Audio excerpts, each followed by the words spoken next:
Hello, all dear, dedicated, and determined English learners. I hope all of you are doing well. So, today I will be talking about those 10 don'ts which you should not do if you are learning this language, English. And what are these 10 points which you should not do in order to being fluent in this language? So, my name is Shiv, and I am an unofficial English trainer, and I will be talking about those don'ts which you should not do in order to being fluent in this language. Right. So let's get started with this video. First and foremost thing that you should not do is you should not speak fast. See, English is a language. It's not a tool to impress people. Rather, it's a bridge which help you out to express your thoughts in front of people. It connects two people having different languages. So when you speak fast and the guy to whom you're talking, if he is not able to understand you just because of your pace, so what is the fun of learning this language? All right? Do remember, whenever you speak English, you should be always expressive, not impressive. You're not learning English in order to impress people. In fact, you're learning English because you want to convey your ideas, your thoughts, your feelings, and your emotion with the help of this language. Because there are many people, they have different languages, and you can't learn all the languages, all right? But English, being a global language, will help you a lot in order to understand people having different languages. All right? Now, second thing which you should not do is you should not speak without taking any pauses. No. You have to take proper pauses when you are speaking English. Why I'm saying this? Because if you take proper pauses, you would able to organize your thoughts in a systematic manner, and that's how you can manifest your ideas as you're expecting from your side. All right? So whenever you speak, don't speak without pauses. Take proper pauses wherever it is required. Pauses will allow you to avoid fillers like like all these. I've often noticed there are many people, they use these fillers because when they are speaking, they are not getting ideas in their mind. Why it is happening? Because the tongue is speaking a little bit fast as compared to the brain, which is processing the information required by tongue to speak. All right. So if your tongue is speaking fast as compared to your brain, that's how you stuck. All right. So if you want to avoid fillers, if you want to avoid stuckness, if you want to avoid fumbleness, do take proper pauses. All right. Now, third thing you should not do is you should not speak English like a monotonous speaker, in a very lazy and lethargic way. No. When you are speaking English, you should be energetic. You should include intonation in your voice modulation. Why?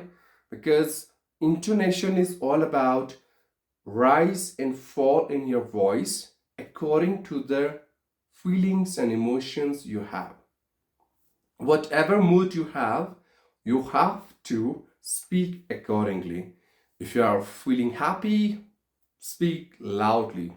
Seems like happiness should be reflected in your speaking.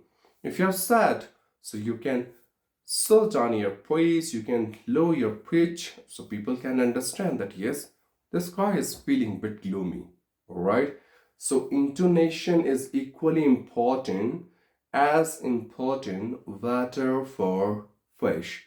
So don't avoid intonation from your spoken English.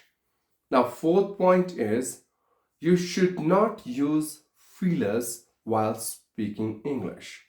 When I'm saying fillers, what are fillers? Fillers are those words and sound which you produce Once you are completed with one sentence, and then you have to speak next sentence. So the gap which you have, the sentence you have already spoken and the sentence which you are about to speak, you need some time, because we are not native of this language and we are not born with this language, and we can't accumulate thoughts so quickly. So we stop, we take pauses, and in order to cover the gap between these two sentences, we use feelers like like, actually, absolutely, I guess. So avoid these feelers. Rather, you can go for using English connectors, linking words, which connect two different sentences, which make a link between two sentences which you want to speak. What are the example of linking words? For example, you can say however, although, in addition to this, at the same time, as a result of, sooner or later, moreover, and there are so many. According to your context, you can use English connectors, but don't use feelers in order to speak English. Now, next one is, you should not interrupt anyone in between. It means you have to become a good listener first, then only you can become a good speaker. If someone is answering a question, if someone is teaching to you, if someone is explaining any topic, so let him complete first. Okay? You should not interrupt him in between. If you'll do it, it comes under the category of bad habits. In this way, you can't learn anything. Why? Until or unless he would not complete his question, his explanation, his idea, whatever he wants to manifest. And if you interrupt him between, so you will not get the exact idea what exactly he wants to say. And how could you answer when you don't even know the correct question? All right. So make sure whenever you are listening to someone, let him speak first and don't interrupt in between. Whatever you want to say, after that you can speak once he is done with his spoken part. The next point is, you should not compare yourself when it comes to learning this language. Most of the time, I have noticed and I have observed that many learners started comparing themselves with other speakers who are really better than them. See, when I'm saying comparison, there are two type of comparisons. Number one, constructive. Number two, destructive. So when I'm saying constructive comparison simply means when you take comparison in a very positive way. You think like, this guy is better than me. He speaks English so well. How he has learned this language? I should learn like him, right? I should ask him. I should make my approach in order to ask those tips and tricks that he has followed in order to being fluent in this language. All right. Now, on the other hand, when I'm saying destructive comparison is something which always destroy you, which always make you feel anxious, nervous, demotivated, right? When you start comparing yourself in a destructive way, you feel, oh God, he is really better than me. I can't speak like him. I can't talk to him. I would make mistake because he is not making mistake. He is going to laugh at me. He's going to judge me. And these kind of useless thoughts comes in our mind. I would suggest stop comparing yourself in a destructive way. Rather, start comparing yourself in a constructive way, because constructive comparison will always flabbergasted, or you can say it inculcate your life in a very good way. Right? Now, next thing, you should not focus on grammar when it comes to learning a language. See, we have learned our mother tongue, but we haven't learned grammar of our mother tongue. We haven't learned that grammar which is required in order to speak our mother tongue, right? Because we took it as a language and we learned it with the help of immersion, with the help of surrounding, and so many other ways, right? Same goes with English. Don't try to focus on grammar too much. If you create a trap of grammar in initial stage, you will not get the fluency you are expecting from yourself. Why? Sorry. All the time you will start thinking in your mind, shall I use have, shall I use has, and do and does, and that's how you're stuck at certain point and you can't even move on from that particular point. So don't focus on grammar first, just build the level of confidence. Try to get flow and fluency where you are pretty much comfortable in order to speak English without any hesitation and shyness with anyone. Once you reach in this level, then after, of course, you can focus on grammar, right? But not before.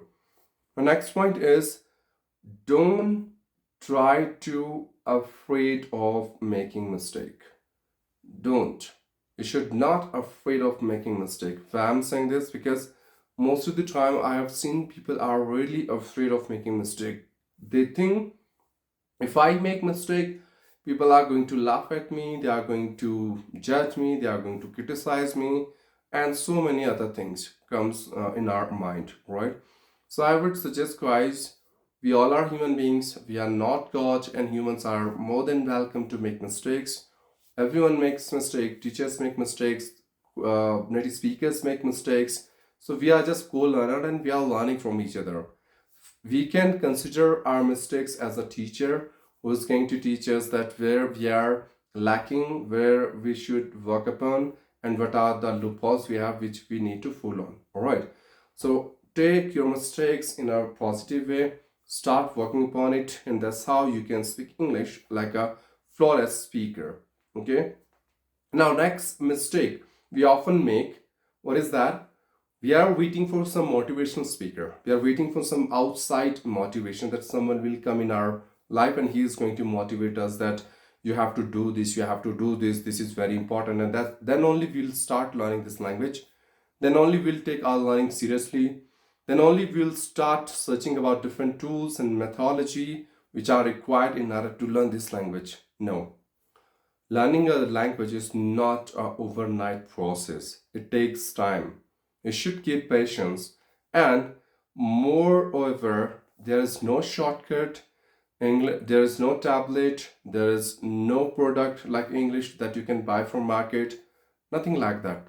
If there is something, that is called your self-belief system, your inner motivation. If you are motivated with your inner side, you don't need any external motivation in order to continue your journey to being fluent in this language. So don't rely on anyone else. Just create your own story, your own history.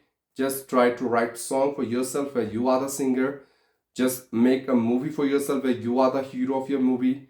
And I want you to become the captain of your own ship. Take charge of things by yourself. No one else is responsible for your progress, for your success in your life, right? Now, last one is, this is very important point. Don't give up, guys. See, being an Indian from rural area, having zero knowledge of grammar, middle class family, if I can speak, you guys can speak far better than me, right? In fact, today I'm not feeling well and I do have some problem, health issues, but still I'm making this video. Why? Because I don't want to break the chain of consistency. I don't want to give up because of any reason, right? I don't want to consider fail for the permanent. Fail doesn't mean that you are failed for permanent. Fail simply means first attempt in learning, right? So whenever you are putting your all efforts and you are not getting the expected result, or you think that I'm not progressing, do remember one thing, guys. Good things takes time. You have to keep patience, and you need to understand the psychology of learning a language is the algorithm work in this way. When you start learning a language, spontaneously you will not get any impact of it. But by the time, as more as you start doing practices on a daily basis, then only you can see progress eventually, right? So I will tell you guys, English being a global language is so indispensable and imperative these days. So if you are planning to master this language, don't give up. There are so many things that you do on a daily basis, like watching videos on YouTube, then scrolling reels, hang out with your friends and watching movie with your friends, so many other things. I want you to find time for yourself in order to master this language. If you feel that if you are lacking with something somewhere, try to talk with some experts, try to have a very deep study about your own shortcomings and drawbacks, work upon it, and that's how you can see a magical and remarkable progress on your spoken English. So, but all you have to do is you have to be consistent to as a practice. You should not give up in the middle of your journey, right? So all these points from my side, guys. If you have something that you want to add on, you can write it down in the comment section. At the same time, if you think that I have added any value in your spoken English, in your journey of learning this language, if you have learned something from this video, so please do subscribe, like, share, because whenever you just like the video, share video with someone, I got some motivation from your side that yes, I think I'm doing a very good work and I should keep doing it, right? So thank you guys for today. This is all from my side. So keep talking, keep learning, keep shining, keep improving, keep progressing, and just be the best version of yourself. Wish you very all the best for your English journey. See you around.